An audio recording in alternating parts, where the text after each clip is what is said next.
et ça résonne toujours autant, c'est parfait. Bonjour à tous et à toutes, nouvel exercice sur cette chaîne YouTube Ici Japon. Un exercice un petit peu pas si facile pour moi puisque je vais m'exposer. Ce que je vous propose, c'est tout d'abord de retourner aux fondamentaux de YouTube, de retourner à la base et de considérer YouTube comme un réseau social. On va dialoguer, on va discuter ensemble. Donc j'attends vos retours dans les commentaires, votre avis, vos suggestions, vos solutions, pourquoi pas. Vos solutions au problème que je vais exposer et qui est le suivant. Quand je voyage, je pollue. Alors c'est évidemment un sujet un petit peu délicat, un petit peu touchy qui me touche personnellement, mais qui en vrai touche à peu près tout YouTube, enfin la grande majorité des YouTubeurs, puisque les YouTubeurs voyagent de plus en plus. Et d'entrée de jeu, pour répondre à ceux qui me font cette remarque, que je nique la planète en voyageant, je réponds tout de suite, oui, c'est vrai, vous avez raison. Clairement, c'est quelque chose qui me touche, j'y pense régulièrement et quelque part, ça me fait vraiment chier. Mais tout n'est pas blanc ou noir dans la vie. On n'est pas obligé d'être soit un vegan qui fait que se déplacer à vélo et fait du compost, ou un enculé qui chie sur la planète Terre. Il y a un juste milieu et en fait, je pense qu'on est tous à 99% dans ce milieu. On cherche notre place entre comment faire pour ne pas niquer la planète, tout en vivant, en faisant des choses qu'on aime, en appréciant la vie. Et je pense que c'est un combat un petit peu pour tout le monde. On n'y pense pas forcément tous, tout le temps, mais on est quand même tous en train d'essayer de trouver un certain équilibre. Moi, par exemple, je suis gentil, je suis quelqu'un de très sympathique et j'aime la planète et j'aime m'extasier devant la beauté de la planète et j'aimerais bien préserver ça. Dans mon quotidien, je fais tous les petits efforts de la vie quotidienne. Je recycle, je suis au Japon, j'ai 8 poubelles différentes de recyclage. J'économise l'eau, j'ai installé des panneaux solaires, je mange moins de viande, je fais un petit peu... Enfin bref, j'essaie de faire attention au quotidien.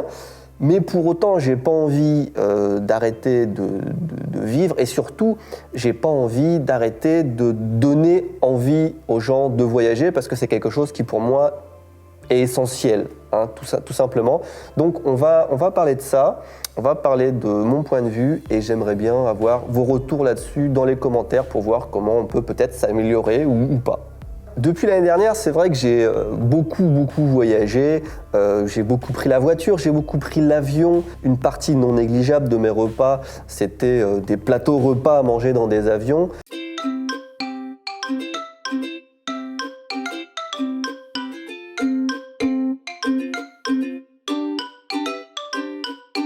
Et du coup, j'ai vu arriver de plus en plus de remarques, de réflexions dans les commentaires qui me disaient que mon empreinte carbone était pas géniale et que j'avais des enfants, que je devais penser à préserver la planète, tout ça. Alors, c'est des commentaires réfléchis et logiques, enfin, il n'y a pas de haine, etc. Je comprends que les gens se posent ce genre de questions. D'ailleurs, c'est pas juste dans mes commentaires, j'ai vu ces réflexions dans les commentaires de vidéos d'autres youtubeurs ou sur Twitter, etc.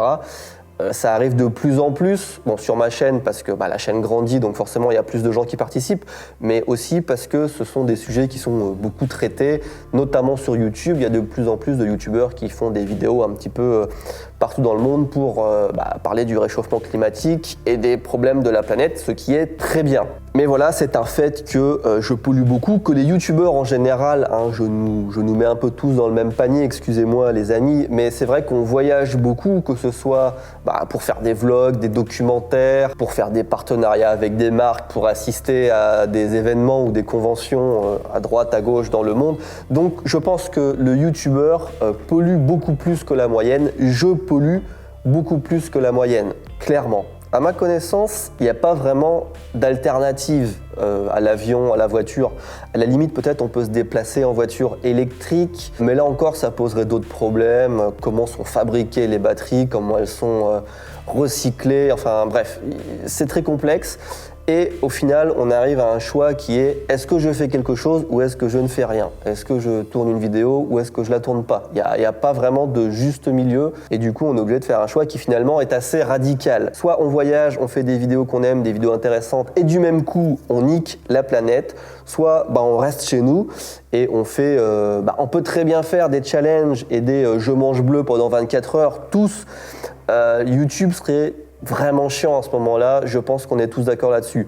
Du coup, là, moi je parle de YouTube, mais c'est le même problème pour, je sais pas, la télé, Netflix, les films que vous regardez au cinéma, c'est exactement la même chose. Nous, les youtubeurs, les influenceurs, on est plus sujet aux critiques, mais imaginez-vous bien que pour faire un film comme Avengers, par exemple, je sais pas, je vais sortir, il n'y a pas de statistiques, je dis ça totalement au pif, mais je suis sûr et certain que vous prenez les 100 plus grands youtubeurs au monde, les 100 youtubeurs qui voyagent le plus dans le monde pendant un an, leur empreinte carbone, elle est ridicule par rapport à l'empreinte carbone que ça laisse de faire un film comme le dernier Avengers. Et pourtant, on le fait, on aime les films, on va pas arrêter de faire des films, et c'est pas parce que nous on est sur YouTube que on doit faire de la merde, qu'on n'est pas obligé de faire de la qualité, qu'on n'a pas l'envie de vouloir inspirer les gens à faire des trucs bien, à voyager. Et même, je dirais, au contraire, YouTube, c'est peut-être la seule plateforme qui nous permet de toucher vraiment les gens, de parler avec les gens. Autant s'en servir pour ne pas faire de la merde, pour ne pas faire des trucs pourris chez soi. Faire des vidéos de qualité, pour moi, c'est quand tu inspires quelqu'un, quand tu fais découvrir quelque chose à quelqu'un, quand tu élargis les horizons, je sais pas. C'est un peu pompeux de dire ça, mais en vrai, c'est ça. Et faire ça dans sa chambre, c'est pas forcément la meilleure solution, même si bon, c'est possible, certains le font très bien, j'imagine aussi. Sur YouTube, les youtubeurs, les influenceurs en général, très important les guillemets, influenceurs tout le temps, on a une situation, c'est assez particulier. Quand vous voyez sur YouTube, je sais que beaucoup font la différence, mais beaucoup aussi ne font pas la différence. Quand vous voyez une vidéo sur YouTube, ça n'est pas la réalité. Même quand vous voyez une vidéo de voyage sur YouTube, même un vlog tout pété, ça n'est pas une vidéo familiale, c'est du travail. Une vidéo, c'est du travail, il y a un objectif derrière, ça peut être de vous divertir, ça peut être de vous faire réfléchir, de vous faire découvrir des choses, mais sur une vidéo, il y a une démarche créative, il y a du travail.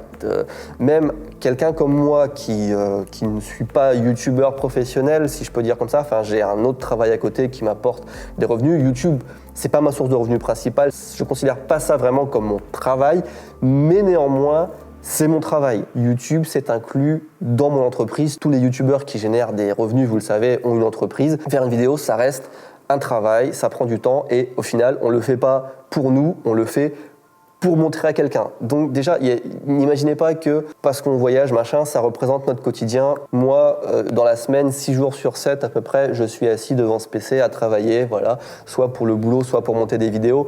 Mais je suis pas tout le temps en train de courir à droite à gauche pour manger des burgers à l'autre bout du monde. Si je prends par exemple ma vidéo au hasard, j'ai fait 8792 km pour manger ce hot dog.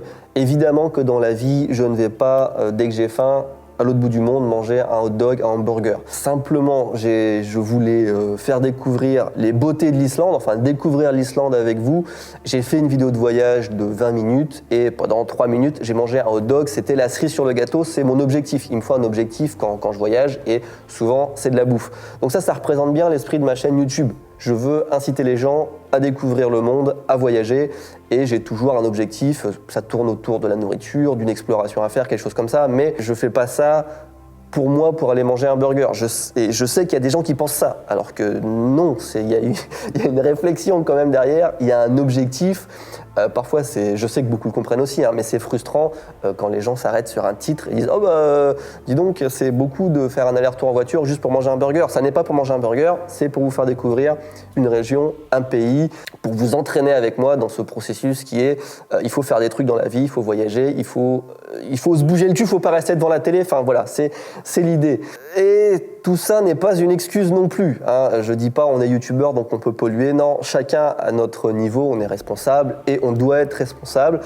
Simplement, c'est pour mettre les choses en perspective. C'est pas parce qu'on est sur YouTube qu'on doit se contenter de faire de la merde et laisser les projets plus ambitieux à, je sais pas, Netflix ou à Hollywood. Non, au contraire. Et c'est un métier. C'est 2 points sur lesquels j'insiste. Après, dans mon cas, on peut aller encore plus loin, on peut me reprocher que non seulement je voyage, je pollue, mais justement j'incite les gens à voyager, donc je ne pollue pas tout seul, j'incite des centaines, voire même peut-être des milliers, des dizaines de milliers, des millions de personnes. Quelle est l'influence de d'ici Japon dans le monde? Je ne sais pas, 350 000 abonnés quand même. J'incite de nombreuses personnes à voyager et du coup c'est pas l'empreinte carbone d'une personne mais de centaines de personnes du coup qui influent sur la planète et c'est encore plus grave et c'est vrai et c'est mon plus grand dilemme, je vous l'avoue, parce que la chose qui me fait le plus plaisir, qui me touche le plus, pour être honnête, quand on me parle de YouTube, c'est quand quelqu'un me dit merci, grâce à toi, j'ai sauté le pas, j'ai fait un premier voyage, ou ta vidéo machin m'a incité à aller là, c'était génial. J'ai l'impression d'avoir une influence positive sur les gens, de les inciter à faire quelque chose,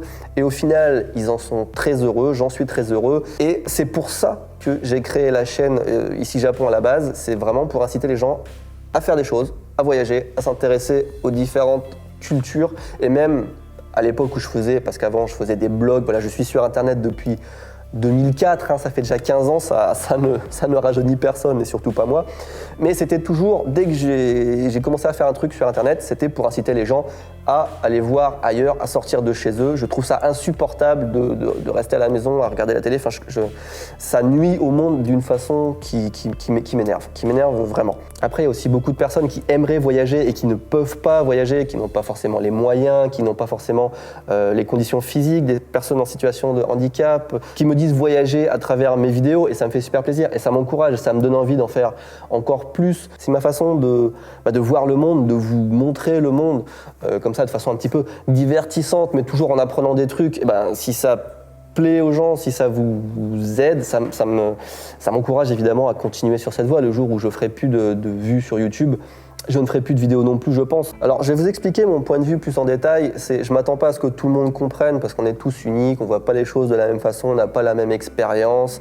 Et je suis peut-être aussi très con, mais je vais vous dire ce que j'ai dans la tête, et c'est ce que j'avais dans la tête il y a 15 ans, que ça n'a pas changé. Mon postulat de départ, c'est que quand on ne voyage pas, en fait, à la base, quand on est un enfant, on évolue dans une bulle. On est vraiment dans une bulle avec juste quelques personnes qui influencent ton quotidien. Et du coup, on est complètement fermé du monde. On a juste une petite boîte à outils, je sais pas, avec quelques valeurs morales, ce qui est bien, ce qui est pas bien. Et avec cette petite panoplie, on essaye de juger, enfin du moins de comprendre le reste du monde. Et ça, ça va pas du tout parce que les gens sont tellement différents partout, on a tous des façons de penser, de vivre différentes et la petite boîte à outils qu'on a au départ, elle nous permet vraiment pas de comprendre ce qui se passe dans le monde. Surtout que l'être humain, par exemple moi, je vais me prendre comme exemple, je suis à la fois extrêmement curieux et très peu curieux. Par exemple, jamais je vais aller m'intéresser à un pays ou une région du monde si je n'ai pas quelque chose qui me rattache déjà à ce pays. Si j'y ai pas déjà voyagé, si je connais pas quelqu'un qui y habite, s'il y a pas, peut-être que je l'ai vu dans un film et que ça m'a donné envie de m'y intéresser, mais par moi-même, j'ai pas envie de m'intéresser aux choses, voilà, même en général. Il faut qu'il y ait un élément déclencheur. Et je pense qu'on est un peu tous comme ça, peut-être que je me trompe, mais je pense qu'il faut qu'il y ait un élément déclencheur pour qu'on s'intéresse à une chose. Donc je vois l'espèce humaine comme quelqu'un qui s'intéresse pas forcément à l'autre. Et ceci est très largement empiré par les médias. Dans notre bulle, si on sort pas de la bulle physiquement, la seule fenêtre qu'on a, la seule ouverture qu'on a sur le monde, c'est ce qu'on a sur Internet, dans les journaux, à la télé. Et ce qu'on a, c'est de plus en plus de la merde. Les infos, c'est plus possible, c'est de pire en pire. Le truc, c'est que c'est même pas de la faute des journalistes. Enfin, je pense que la majorité aimerait faire du vrai travail journalistique, aller sur le terrain, faire des trucs poussés, mais les gens veulent de la merde. Les gens veulent du sensationnalisme. Ils ne cliqueront pas si le titre est pas aguicheur. Ils veulent du clash, ils veulent du drama, ils veulent du sale, ils veulent de la violence. Et c'est ce qu'on nous donne du coup, parce que si on nous donnait pas ça, les médias pourraient pas survivre. Ils n'ont pas les moyens de faire des news qui intéressent personne. Et ça contribue à donner aux gens une image totalement fausse de la plupart du monde, des régions du monde.